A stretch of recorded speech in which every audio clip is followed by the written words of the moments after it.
Welcome to our comprehensive guide on how to delete a bookmark of a thread in X.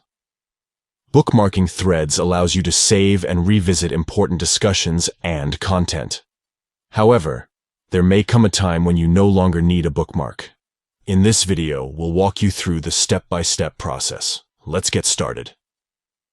Step 1. Open the X app on your device. Look for the app icon on your home screen or in the app drawer. Tap on it to launch the application. Step 2. Once you're in the X app, find a post that you have previously bookmarked. Look for the share icon below the post. Tap on it to access the sharing options. Step 3. Among the sharing options, you'll find the Delete Bookmark option. Tap on it to remove the bookmark from the thread. Congratulations! You have successfully deleted a bookmark of a thread in X.